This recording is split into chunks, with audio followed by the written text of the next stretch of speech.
Hello दोस्तों, मैं हूं एडवोकेट ईशान, एक्सपर्ट वकील में आपका स्वागत है। दोस्तों, आज हम बात करेंगे कि अगर आपका कोई मैट्रिमोनियल डिस्प्यूट चल रहा है या फिर आपका कोई मैट्रिमोनियल डिस्प्यूट था या फिर कोई वैवाहिक मुकदमा था और उसमें एक्स पार्टी ऑर्डर हो गया है, और अगर आप चाहते हैं तो इस जो एक्स पार्टी ऑर्डर हो गया है उसे निरस्त कराए, आपका पक्ष रखना चाहते हैं, तो क्या प्रोसीजर है वैवाहिक मामलों में अगर एक तरफा यानी एक्स पार्टी ऑर्डर हो जाता है तो उसे कैसे निरस्त कराया जाए, आज हम इस वीडियो में जानेंगे। तो वीडियो को अंत तक जरूर देखेगा ताकि आपको इन्फॉर्मेशन पूरी मिल सके। और अगर आपने अभी तक हमारे चैनल को सब्सक्राइब नहीं किया तो भी सब्सक्राइब कर लीजिए और साथ में बेल आइकन भी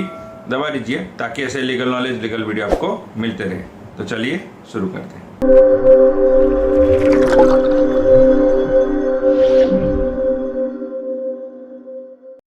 तो फ्रेंड्स, बात करें कि एक्स पार्टी ऑर्डर कब होता है, तो देखिए, हमने कई बार ऐसा देखा है कि सिविल नेचर के केस होते हैं तो उसमें अक्सर एक्स पार्टी ऑर्डर कर भी दिया जाता है। और यहाँ पर एक्स पार्टी ऑर्डर का मतलब ये होता है कि वो ऐसा आदेश जिसमें केवल एक पक्ष को सुनकर जो है आदेश या निर्णय या डिक्री या ऑर्डर पास किया गया हो। तो कई बार हमने देखा है कि जो एक्स पार्टी ऑर्डर होते हैं वो कई बार ठीक भी होते हैं, न्याय के रूप अनुरूप होते हैं। कई बार ऐसे एक्स पार्टी ऑर्डर होते हैं कि जो कि न्याय के अनुरूप यहाँ पर नहीं भी होते हैं, क्योंकि यहाँ पर जो दूसरे पक्षकार है उसे सुना नहीं गया है, उसे अपने पक्ष रखने का मौका यहाँ पर नहीं मिला है। तो कई बार ये जो है न्याय के अनुरूप नहीं भी होते। अब वैवाहिक मामलों में यानी कि मैट्रिमोनियल के मामलों के बारे में बात करें तो अक्सर तलाक के केस में या फिर जो मेंटेनेंस के केस में यानी कि भरण पोषण के केस में या फिर जो है बच्चों संतान से रिलेटेड कोई क्वेश्चन हो उसके केस में कई बार अक्सर जो है एक्स पार्टी ऑर्डर भी यहाँ पर कर दिया जाता है। बेसिकली हमारा जो है संविधान ये कहता है कि किसी भी मुकदमे में जो दोनों पार्टी को यहाँ पर सुनने के बाद ही निर्णय या डिक्री यहाँ पर देना चाहिए,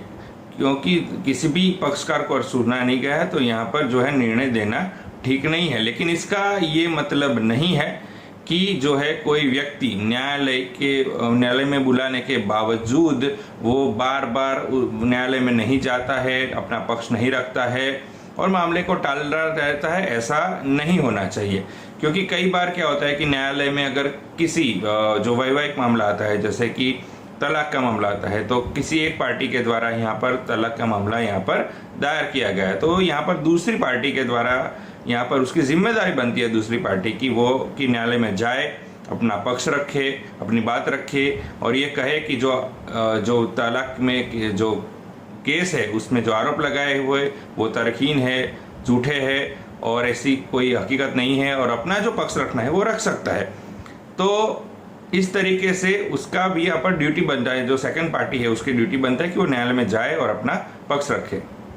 लेकिन अगर वो नहीं उपस्थित रहता है, न्यायालय के बार बार बुलाने के बावजूद अगर वो नहीं उपस्थित रहता है, तो फिर न्यायालय जो है अपने विवेक बुद्धि का उपयोग करते हुए जो वन पार्टी है जिसने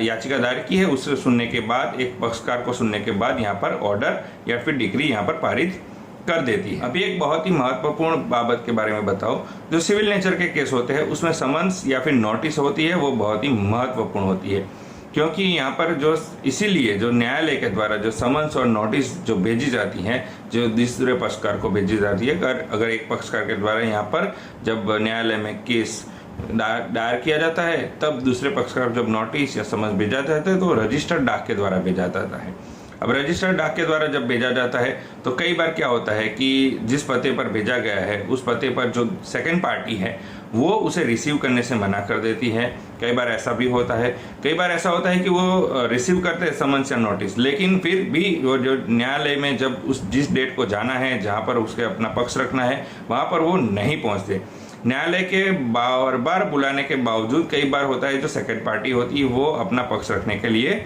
नहीं आते हैं, मामले को टालते रहते हैं। कई बार ये भी होता है कि जब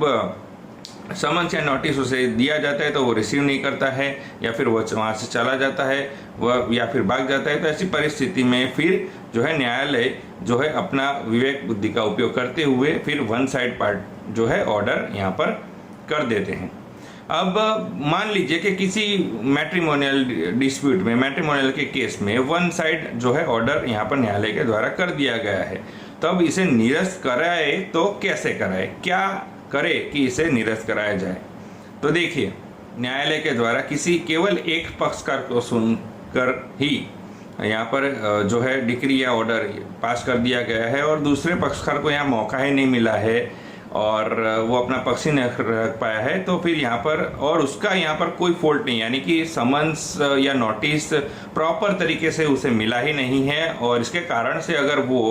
कोर्ट में नहीं जा पाया है तो फिर उस ऐसे मामलों में उसे राहत दी जाती है। तो अगर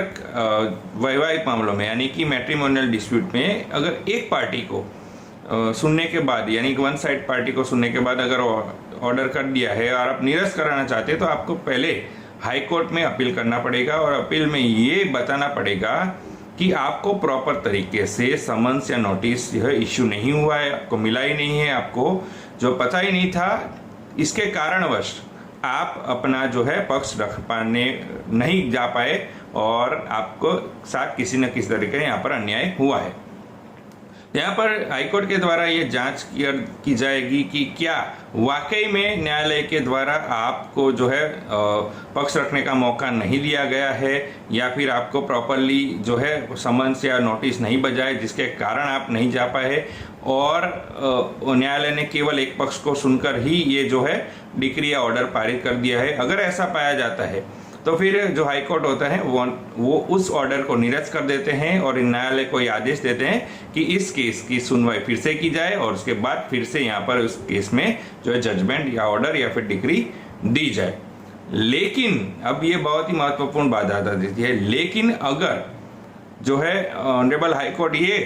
पाते हैं कि न्यायालय के द्वारा बार बार समन्स और नोटिस इश्यू करने के बावजूद आपको नोटिस और समझ मिलने के बावजूद आप जानबूझकर जो अपील करता है उसे जानबूझकर वो है न्यायालय में नहीं गए, अपना पक्ष नहीं रखा है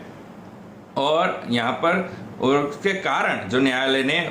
एक पक्षकार को सुनने के बाद यहाँ पर जो है ऑर्डर पारित कर दिया है, डिक्री पारित कर दी है, तो ऐसे मामलों में फिर छूटछाट नहीं मिलेगी। ऐसे मामलों में फिर यहाँ पर आपको कोई राहत नहीं दी जाएगी। यानी कि अगर न्यायालय से कोई भी समन्स आता है, कोई भी नोटिस आती है या कोई भी प्रकार का अगर कागज आता है जो समन्स वारंट या फिर नोटिस हो, तो आपको उसे रिसीव करना चाहिए और जिस डेट को जिस कोर्ट में जिस न्यायालय में यहाँ पर जाने के लिए आप कहा गया है, आपको बुलाया है अपना पक्ष रखने के लिए, तो आपको जाना चाहिए। क्योंकि अगर जानबूझकर आप उसे अवॉइड करेंगे, आप टालेंगे, आप रिसीव करने के बावजूद नहीं जाएंगे या फिर रिसीव करने से मना कर देंगे, तो कहीं ना कहीं ये आप ही को ये है आपकी अगेंस्ट में ही ये जजमेंट है या ऑर्डर है या डिक्री जा सकती है। तो अगर आपको अगर किसी प्रकार का समन्स या नोटिस मिलता है तो डेफिनेटली आपको रिसीव करना चाहिए और प्रॉपर टाइम और प्रॉपर डेट को प्रॉपर न्यायालय में उस वहाँ पर उपस्थित रह के अपना पक्ष रखना चाहिए। तो दोस्तों हमने इस वीडियो में जाना कि अगर किसी कारणवश जो मैट्रिमोनियल केस है उसमें एक्स पार्टी ऑर्डर हो जाता है तो उसे निरस्त कैसे कराया जाता है। उसे निरस्त केवल हाईकोर्ट में जाकर ही कराया जा सकता है और अगर उसमें भी आपका फॉल्ट नहीं आना चाहिए कि भाई आपको समन्स या फिर जो है नोटिस इश्यू हुआ था लेकिन आपने रिसीव नहीं किया या रिसीव किया तब भी आप न्यायालय में उपस्थित नहीं हुए, ऐसा नहीं होना चाहिए। तो दोस्तों कैसी लगी इन्फॉर्मेशन ज़रूर बताइएगा। दोस्तों अगर आपको ये वीडियो अच्छा लगा है तो इसे लाइक कीजिए, शेयर कीजिए। दोस्तों अगर आपने अभी तक हमारे चैनल को सब्सक्राइब नहीं किया तो अभी सब्सक्राइब कर लीजिए और साथ ही में बेल आइकन भी दबा दीजिए ताकि ऐसे लीगल नॉलेज लीगल वीडियो आपको मिलते रहे। इसके साथ ही आप हमें हमारे social media platform Facebook, Twitter, Instagram और लिंक्डइन पर भी फॉलो कर सकते हैं। और इस वीडियो को पूरा देखने के लिए धन्यवाद।